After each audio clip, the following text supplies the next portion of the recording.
What if the quietest afternoon of your life suddenly made your heart race? Claire never liked rainy afternoons. They made her house feel too still, too full of echoes from memories she thought she'd buried. She sat in her small living room in Maplewood, a quiet suburban street where everyone knew each other, but rarely visited. Her tea had gone cold, the television hummed softly, and the clock ticked a little too loudly. She was alone, or at least she thought she was.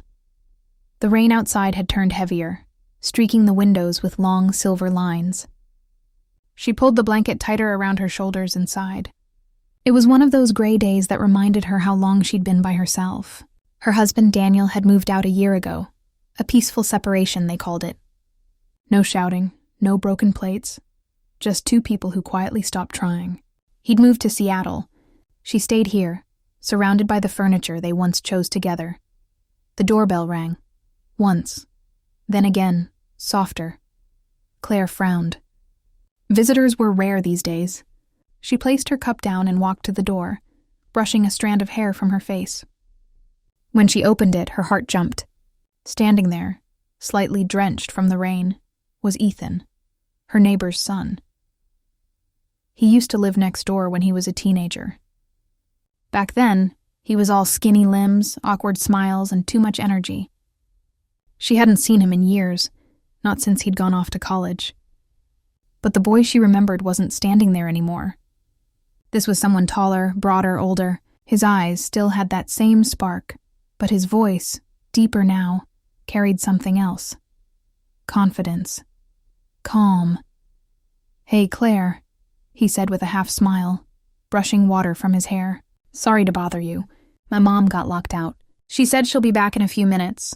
Mind if I wait here for a bit?" She blinked, caught off guard. "Oh, of course. Come in. You'll catch a cold out there." He stepped inside, leaving faint wet footprints on the doormat.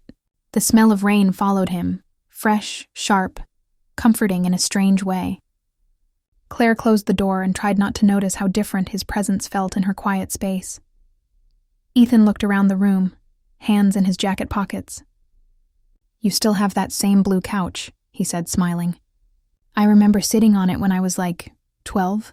You used to give me lemonade after I mowed your lawn." Claire laughed lightly. "Yes, and you always spilled half of it." He grinned, a little shy but genuine. "Guess I was nervous. You were nice to me and I didn't want to mess up."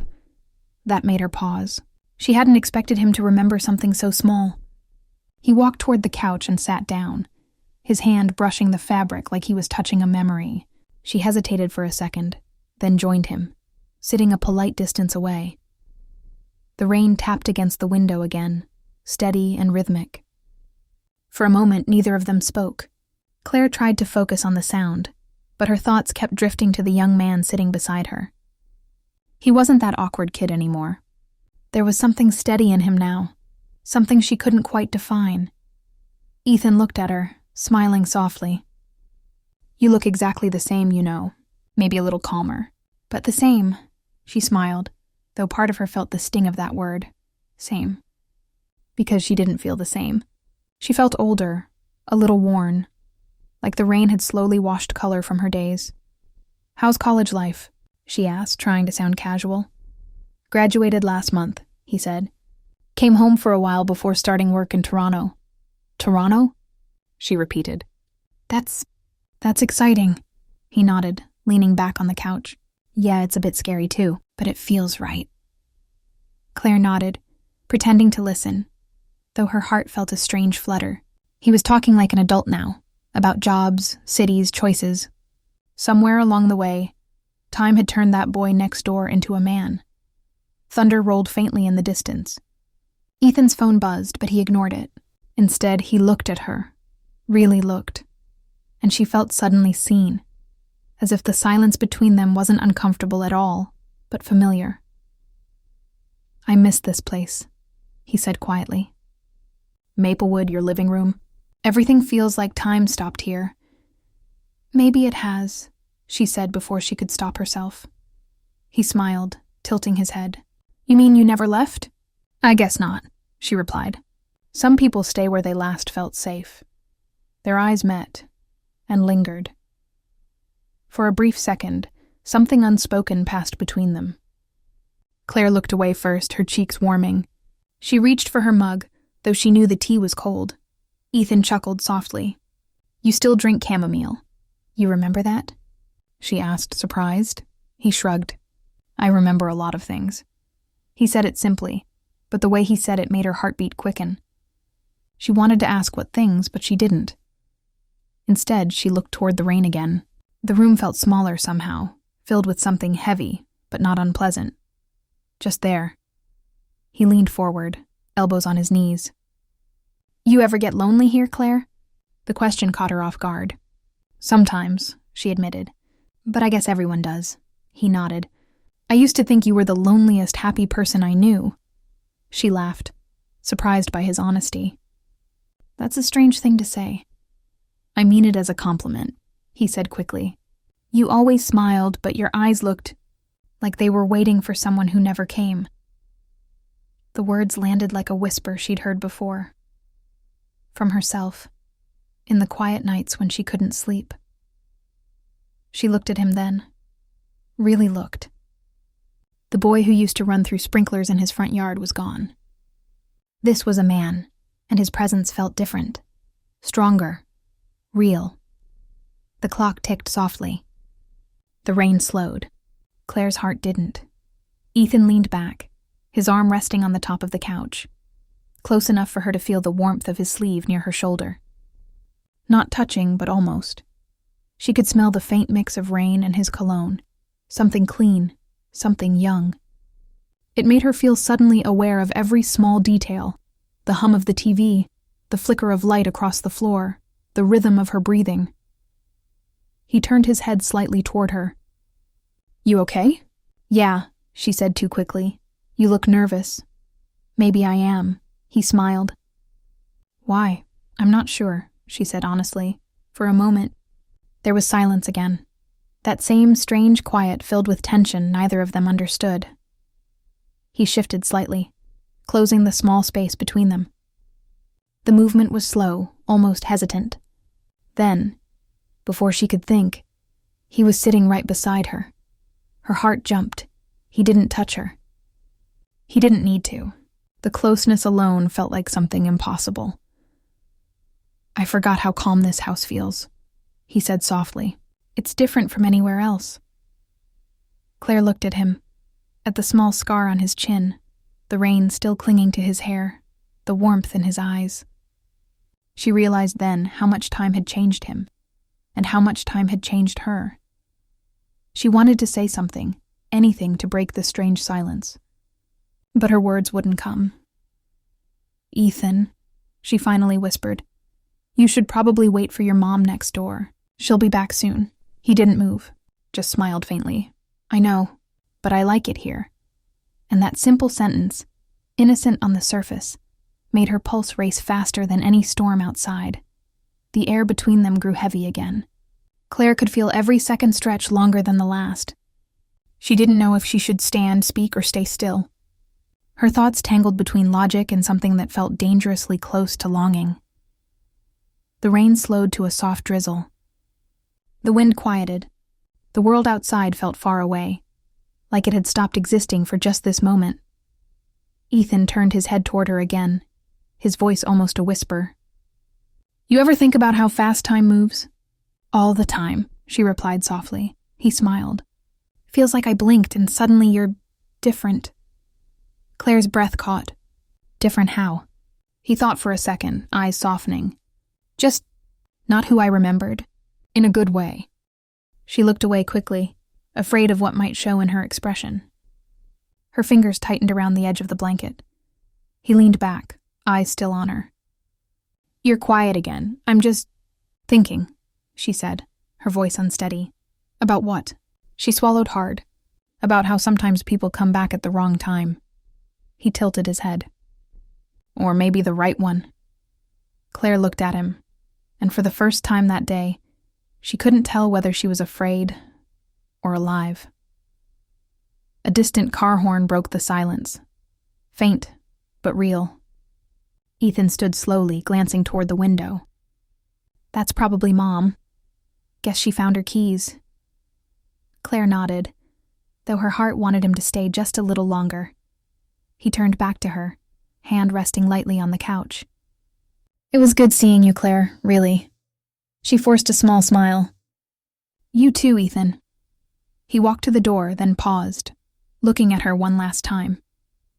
"You know, I always liked rainy days here. They never felt sad." Before she could respond, he opened the door and stepped out. The cold air rushed in for a second, then the door clicked shut. Claire stood there still, her heart echoing louder than the storm outside. She walked to the window and watched him jog across the street toward his house, hands in his pockets, head slightly bowed against the drizzle. For a long time she stayed by the window, staring at the rain. She didn't know what just happened, or why her chest felt so heavy and warm at the same time. She turned back toward the couch, where the cushion still carried the faint warmth of where he'd sat. And in that empty silence, Claire realized something had changed. Quietly, completely, and without permission. She exhaled, closing her eyes. Maybe some moments weren't meant to make sense. Maybe they were just meant to wake you up. But as thunder rumbled again, a thought whispered in her mind. Soft, trembling, and dangerous. Why did it feel like he wasn't gone yet? Why do some silences feel louder than words? The next morning, Claire couldn't stop thinking about the way Ethan had looked at her before leaving. There had been nothing improper about it, nothing wrong, just something real. Something that lingered. She'd woken up early, tried reading, cleaning, cooking, anything to keep her mind busy. But every quiet moment brought his face back. That half smile, that warmth in his voice when he said he liked being there. By noon, she had almost convinced herself to forget it. It was a harmless moment, just a rainy afternoon with an old neighbor, nothing more. Then the doorbell rang again. Her heart skipped. She hesitated before opening the door, and there he was. Ethan, standing in the same spot as yesterday, except this time, the rain was gone and sunlight glowed behind him. He held a paper bag and 2 cups of coffee. "Morning," he said casually, like this was the most normal thing in the world. "I brought breakfast." "Thought you might not say no to company." Claire blinked, unsure how to respond. "You didn't have to—" "I know," he interrupted with that easy smile. "But I wanted to." Before she could protest, he stepped inside. The same smell of rain still clung faintly to him, clean, familiar. He placed the bag on the table and looked around like he'd already made himself at home. She crossed her arms, partly amused, partly nervous. "Ethan, people might talk if you keep showing up here." He grinned. "Let them. They already think I'm the weird guy who came back from college with no job yet." She laughed, shaking her head. "You're impossible. Maybe," he said. "But at least I brought muffins." They sat together at the table. The sunlight made everything softer. His smile, her thoughts, even the air between them. He handed her a cup. "Still take your coffee black?" Her eyes widened. "You remember that?" "Of course," he said, as if it were obvious. "You always said sugar hides the truth." She couldn't help smiling. He really did remember. They talked for a while, about his plans, her work at the local library, the town gossip. It felt easy, almost too easy. But under that calm conversation, Claire felt something else, a quiet awareness that hadn't been there before. Every time he looked at her, it stayed a little too long. Every time their hands brushed, her breath caught just slightly. When she asked about his future job in Toronto, he sighed. "It's supposed to start next month, but I'm not sure I want to leave yet." "Why not?" He shrugged, eyes drifting to her. "Some things feel unfinished here." Her heart stumbled at the sound of those words. She looked down at her cup, pretending not to understand. "You'll love Toronto," she said finally. "It's full of life, maybe," he said softly.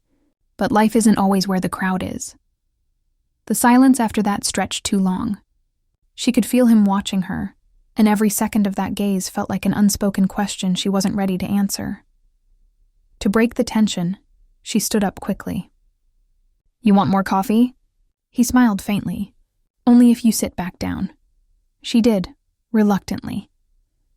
They both laughed about small things after that, though neither of them really focused on the conversation. He told her stories about college, roommates, late-night pizza runs, road trips. But somewhere in between the laughter, his tone softened. "You know," he said, "I used to think about this house a lot when I was away. It was like my second home," she smiled. "Because of my lemonade?" He shook his head. "Because it felt peaceful. You always made it feel warm." The way he said warm made her heart twist. She tried to act casual, but inside, everything felt suddenly fragile. "Ethan," she said slowly, "you should be spending time with friends your own age. Not sitting here with someone who understands me?" He interrupted gently. Her words froze in her throat. He looked at her steadily. "You're easy to talk to, Claire. You always were. Most people my age talk but never listen." She forced a smile. "That's kind of sad." "It's true," he said. "You actually listen. You always have." The way he said it, quiet, honest, almost tender, made something inside her ache. She didn't know what to do with that feeling. It wasn't love, not yet, but it was something close, something she hadn't felt in years. She changed the subject quickly. "So, your mom must be happy you're home." He nodded, though his expression dimmed.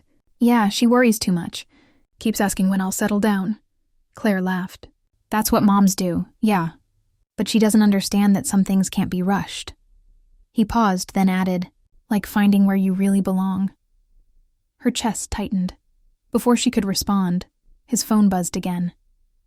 He glanced at it, and this time he smiled, that small, private smile people wear when they're reading something special. Claire felt it instantly. That strange, sharp feeling she didn't want to name. "Girlfriend?" she asked, trying to sound light. He looked up, hesitating. "Something like that." The words hit harder than she expected. Something like that. What did that even mean? She forced a polite nod, but her throat felt dry. "She's nice," he continued, unaware of the small storm behind Claire's calm expression. "We met last semester. She's studying art." "That's wonderful," Claire said, smiling too brightly. "You two must get along well," he shrugged. "We haven't talked much lately." "You should," she said quickly, "if you care about her." He leaned back, watching her with quiet curiosity. "You sound like you want me to." "I'm just saying you shouldn't lose something good." He nodded slowly. "Maybe. But how do you know if it's really good? Or just comfortable?" She didn't answer, because she knew that feeling too well. Staying with something because it was safe, not because it made your heart alive. Ethan stood and walked to the window. "She's nice," he said softly, almost to himself. "But when I'm with her, it doesn't feel like this." Claire froze. "Like what?" He turned toward her, his voice low. "Like this moment. Like now." Her breath caught. She wanted to tell him to stop, to laugh it off, to change the subject. But she couldn't move. The way he was looking at her. It wasn't just attraction. It was something deeper, something that scared her because it mirrored what she'd been trying to ignore inside herself. "Ethan," she began, her voice trembling. He took a small step closer. "I know what you're thinking," he said softly. "You don't have to say anything." "I think I do," she whispered. "You're young, you're starting your life, and I—" He interrupted gently. "You think too much about what's right. Maybe sometimes it's okay to just feel." She shook her head. "It's not that simple." "Maybe it is," he said quietly. They stood there, caught between words and something wordless. Something that made the air feel heavier and softer all at once. Then his phone buzzed again, louder this time. He sighed and looked down. The name on the screen made him hesitate. "It's her," he said. "I should answer." Claire nodded quickly, relief and disappointment twisting inside her at the same time. He stepped outside onto the porch, voice low as he spoke.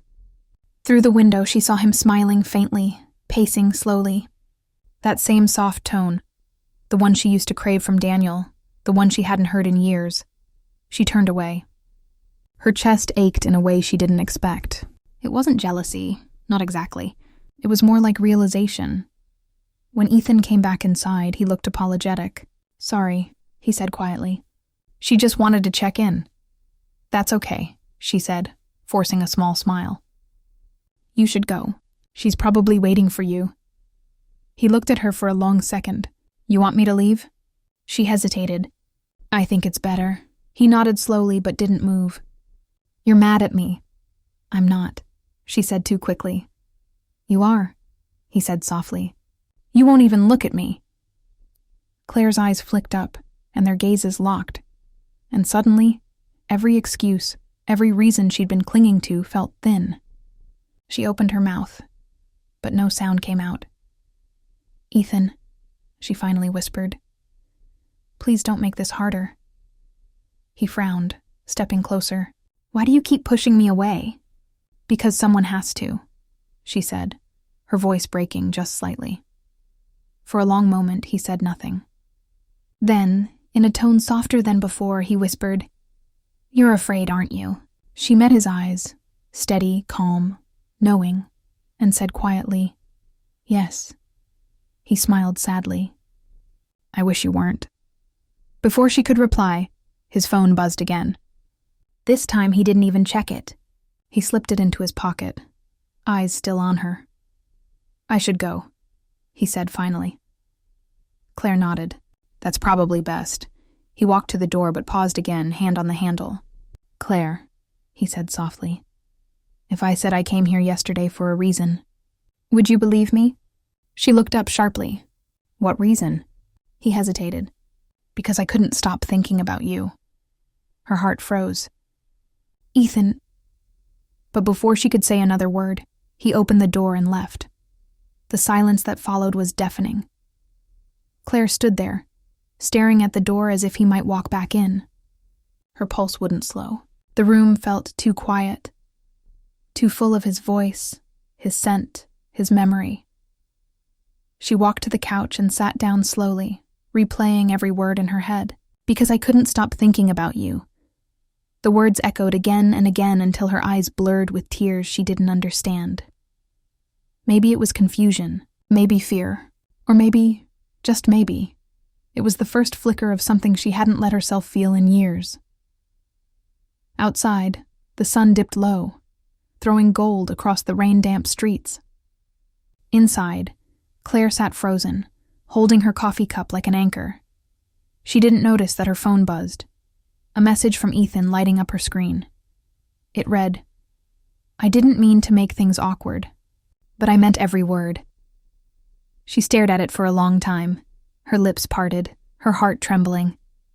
Then, just as she reached to reply, her screen lit up again. Another message. "Can I see you tomorrow?" Her hand froze above the keyboard. The world outside was quiet, but inside her chest, everything was storming again, and she didn't know whether to run from it or finally let it in. Can you miss something you never truly had? Claire didn't sleep that night. The clock glowed past midnight, the rain had stopped, and the quiet house felt heavier than ever. She kept replaying Ethan's words in her mind. "I couldn't stop thinking about you." They echoed like a whisper she didn't know how to silence. Every time she closed her eyes, she saw his face. The way his voice softened when he spoke. The way he looked at her like she wasn't invisible anymore. She told herself it was wrong to think about it. She told herself it didn't mean anything, but her heart wouldn't listen. By morning, she'd almost decided not to reply to his message. But when she saw it again, "Can I see you tomorrow?" Her fingers moved before her thoughts did. She typed, "Tomorrow might be difficult, but maybe afternoon is fine." Then she hit send, and instantly regretted it. But it was too late. Sometimes, the heart speaks before the mind can stop it. The next day came faster than she wanted. The morning passed in a blur of nervous energy. She changed clothes 3 times, though she told herself it didn't matter. She cleaned the living room again, though it was already spotless. By noon, she was pacing. When the doorbell finally rang, her pulse jumped. Ethan stood there. Casual jeans, gray sweater, easy smile, But there was something different about his eyes. Softer. Focused. "Hey," he said quietly. "You look nice." She tried to laugh it off. "I was just cleaning," he smiled knowingly. "Sure you were." She rolled her eyes, but her heart warmed anyway. They sat in the living room again, and for a while, everything felt almost normal. Two neighbors catching up. But beneath every sentence was a current neither of them could ignore. "So," she began carefully, "you wanted to talk?" Ethan nodded. "Yeah, I didn't want things to feel weird after yesterday." She nodded too quickly. "They don't." He gave her a small smile. "You're a terrible liar." She looked down at her hands. "Maybe I am." There was a long pause. The sunlight from the window caught his hair, and for a second the whole world felt smaller. Just the two of them in this quiet room filled with too many unsaid things. He spoke first. "I didn't plan to say what I did yesterday. It just came out." "I know," she said softly. "But I meant it," he continued. "I do think about you. Maybe more than I should." Claire felt her chest tighten. "Ethan," he shook his head slightly. "You don't have to say anything. I just needed you to know." She looked at him for a long moment. He wasn't teasing or flirting or being careless. He was honest. And that scared her more than anything. "Do you realize what you're saying?" she asked quietly. "I do," he said without hesitation. "And I know it probably sounds wrong. You're older, you've lived more, you probably think I'm just confused." She cut him off gently. "I don't think that. I think you're brave." "Maybe too brave," he smiled faintly. "You make that sound like a bad thing." "It's not," she said. "It's just complicated." He leaned forward slightly, elbows on his knees. "Everything worth feeling usually is." Her heart skipped. They sat in silence for a few seconds that felt like minutes. Then she whispered, "You shouldn't say things like that, Ethan." "Why not?" he asked softly. "Because they make it hard to breathe," she said before she could stop herself. The words hung in the air, fragile and raw. Ethan looked at her, eyes soft, voice steady. "Maybe that's what honesty does." She turned away, staring at the floor. "You don't know what you're doing to me." "I think I do," he said. When she looked back, his gaze didn't waver. The air between them thickened, charged with something neither of them could name, but both could feel. "Ethan," she said finally, "you're leaving soon. You'll move on. This will fade." He smiled sadly. "Will it?" She wanted to say yes, but her voice betrayed her. "I don't know." He nodded, his expression thoughtful, almost gentle. "That's what I thought." They didn't speak for a long while. Outside, the world went on, cars passing, birds calling, but inside that room, time had its own rhythm. Finally, Claire stood, trying to regain control. "I should make tea," he smiled softly. "Chamomile?" She froze. "You remembered." "I remember everything about you," he said quietly. Her breath hitched again. She turned toward the kitchen, pretending to busy herself with the kettle. But her hands trembled. From behind her, his voice came again, calm, certain. "Do you ever wonder what might have happened if we'd met at a different time?" She turned, meeting his eyes. "All the time," she whispered. He smiled sadly. "Then maybe timing's just another excuse people use to stay afraid." She wanted to argue.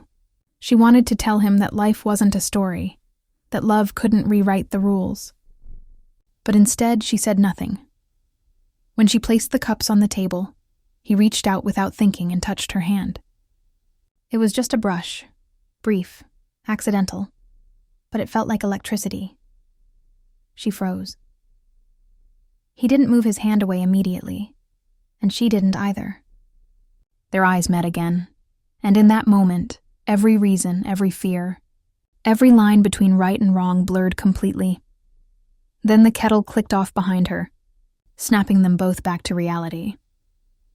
She pulled her hand away quickly, pretending to laugh. "Tea's ready," he nodded, his smile small but knowing. "Right."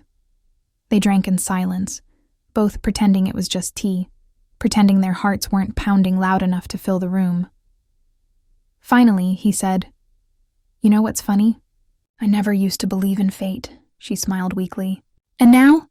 "Now I think it might be cruel," he said softly. "It makes you meet the right person at the wrong time." The words hit too close. She set her cup down, unable to meet his eyes. "You should stop saying things like that." "Why?" "Because it's making this harder." He leaned forward slightly. "Harder for what?" "For me to pretend I don't care," she whispered. The silence that followed was deafening. He looked at her, shocked, but not surprised. Like he'd known, just needed to hear it. "Claire," he said quietly, "you don't have to pretend." She stood up quickly, heart racing. "I think you should go." "Why?" "Because I don't trust myself right now," she said. He stood too, moving closer. "You don't have to be scared of me." "I'm not scared of you," she said, voice trembling. "I'm scared of what you make me remember." He frowned. "Remember what?" "That I can still feel something," she whispered. After all this time, for a long moment neither spoke. The air felt heavy with everything unsaid, every truth she'd buried, every fear she'd carried. Finally, Ethan took a step back, his voice softer. "I didn't mean to complicate your life, Claire." She gave a shaky smile. "You didn't. You just reminded me I still have one." He looked down, quiet for a moment. "I don't know what happens next," he admitted. "Neither do I," she said. "But maybe that's the point." He nodded, then turned toward the door. "You want me to leave?" "I think it's better," she said softly. He paused, his hand on the handle. "You know, I used to think love was supposed to be clear. Now I'm starting to think maybe it's meant to confuse you first." She didn't respond. He looked at her one last time. The kind of look that felt like a goodbye and a beginning all at once. "If I go now, will you miss me?" She blinked back tears. "I already do." He smiled, not happy, not sad, just real. "Then that's enough for me." And then he was gone. The door closed softly behind him, but the silence it left felt louder than ever. Claire stood still, unable to move. The sunlight had faded, and shadows stretched across the floor. She sat on the couch, staring at the empty space where he'd been sitting moments ago. The warmth still lingered, the echo of his words still in the air. Right person, wrong time. She pressed her hands to her chest, feeling her heartbeat racing as if trying to tell her something she couldn't face yet. Maybe love wasn't always about possession. Maybe it was about recognition. The instant when your soul realizes someone else has seen you completely. She didn't know what would happen next, only that nothing would ever feel quite the same again. Her phone buzzed once on the table. She glanced at it. A message. From Ethan it read, "I'm sorry if I crossed a line, but I don't regret being honest." She stared at the screen, her eyes blurring. For a long time she didn't reply. Then she typed slowly, hands trembling. "You didn't cross it. You just showed me where it really was." She stared at those words for a moment, then deleted them, every letter. Instead, she put her phone down, walked to the window and looked out. The world outside was calm again, but inside her, a storm had only just begun. And as the first stars appeared in the fading sky, Claire whispered to herself, barely audible, "I wish I hadn't let him go."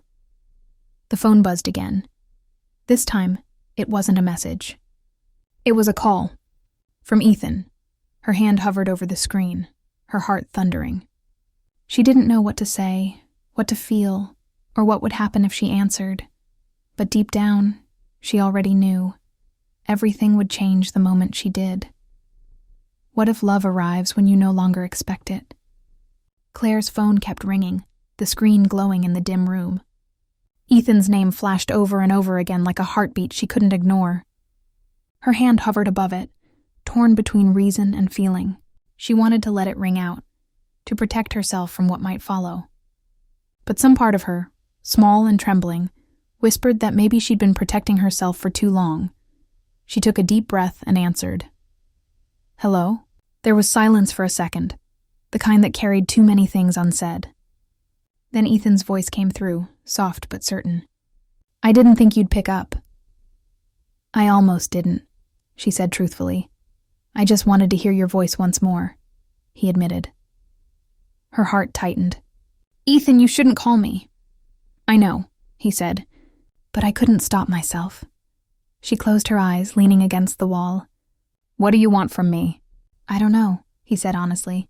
"Maybe just honesty. Maybe closure. Maybe both," she sighed, her chest aching. "Sometimes honesty makes things harder." "Yeah," he said softly. "But pretending doesn't make them go away." His words sank deep. She knew he was right. Pretending had been her way of surviving, but not living. For years she'd built walls to keep her heart safe. And now, this unexpected voice was quietly tearing them down. "Where are you?" she asked. "Outside," he said. She froze. "Outside where?" "Your porch." Her pulse jumped. "Ethan, I just wanted to see you." "I won't stay long, I promise." Without thinking, she hung up and walked to the door. Her reflection in the glass looked nervous. Almost younger. Like she'd stepped back into a version of herself she thought was gone. When she opened the door, Ethan was standing there under the porch light. The evening had turned cool, and his breath misted faintly in the air. He looked both determined and uncertain, a mix of courage and vulnerability. "You shouldn't have come," she said quietly.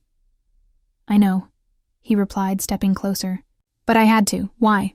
"Because you didn't answer my message." "I didn't know what to say," she admitted. "Then say nothing," he whispered. "Just let me be here." For a long moment they just stood there, the quiet night wrapping around them.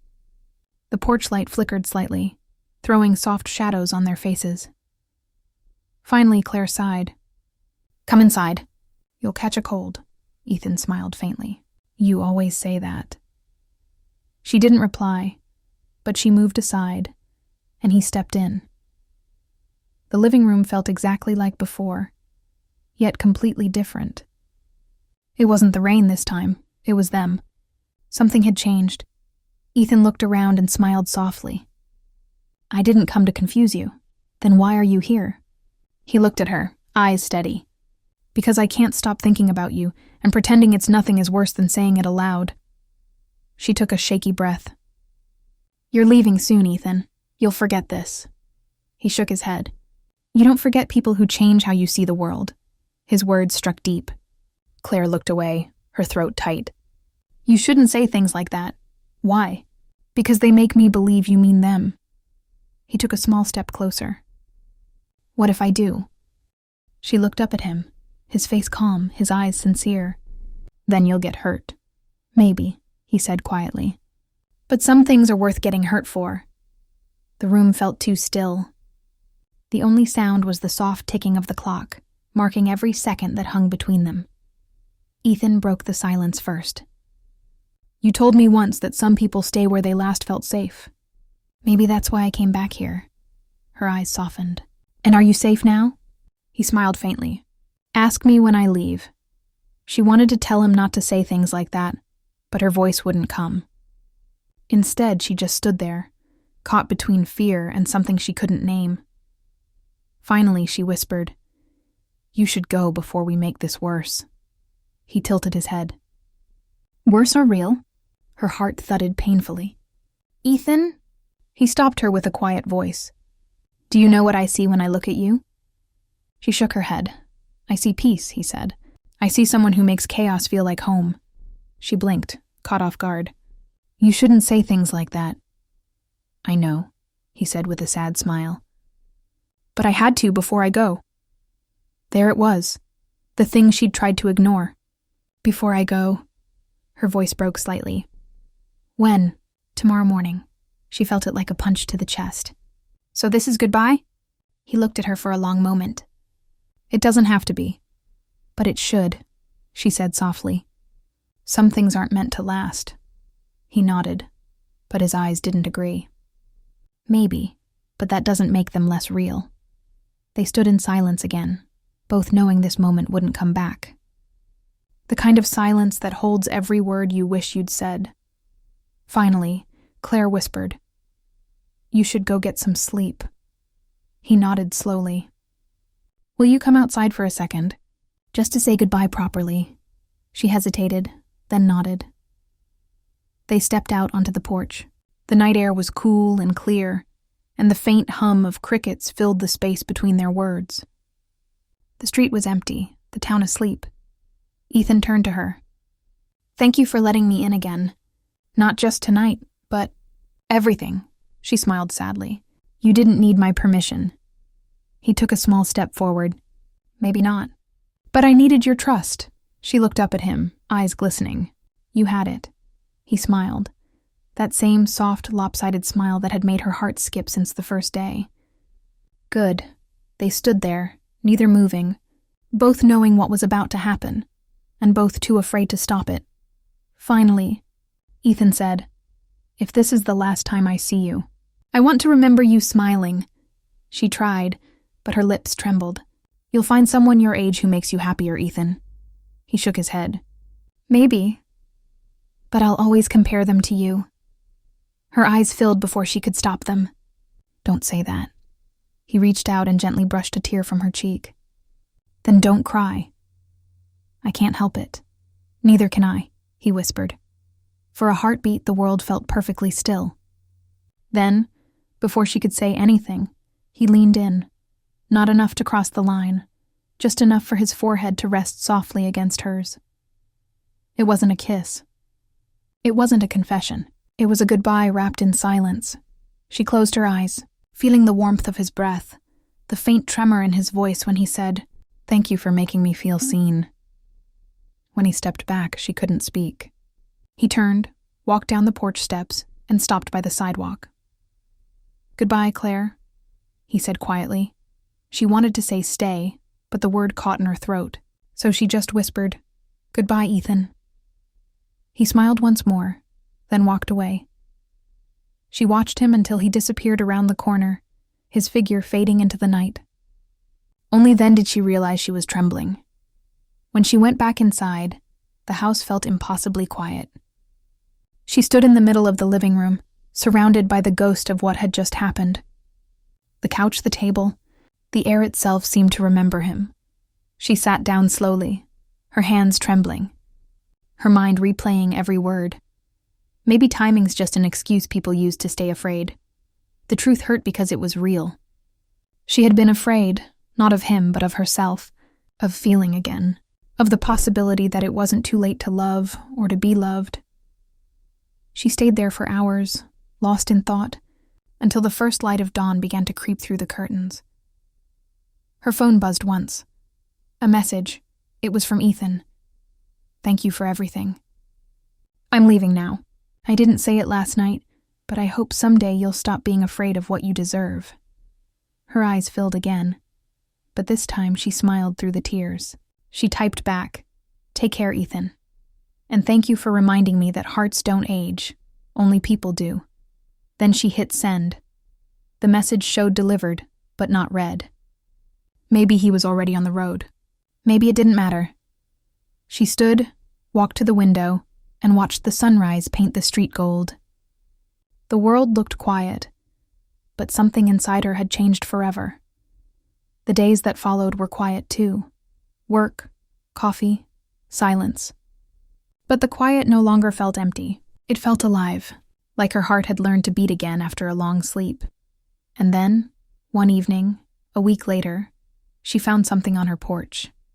A small envelope with her name on it. No return address, just her name, written in Ethan's handwriting. She opened it slowly, hands trembling. Inside was a single note. It read, I made it to Toronto. But every time it rains, I still see your living room. Maybe some people don't leave. They just live somewhere inside you forever. Claire smiled, holding the note to her chest. For the first time in years, she didn't feel lonely. She felt grateful, because sometimes, even the briefest connections change your entire life. She looked out at the sunset, her heart full and quiet. And then, her phone buzzed again. A message. Unknown number. She opened it. It's me. I'm coming back for a visit next month. I hope you're still there. Claire's breath caught. She read it twice, then 3 times. Her fingers trembled above the keyboard.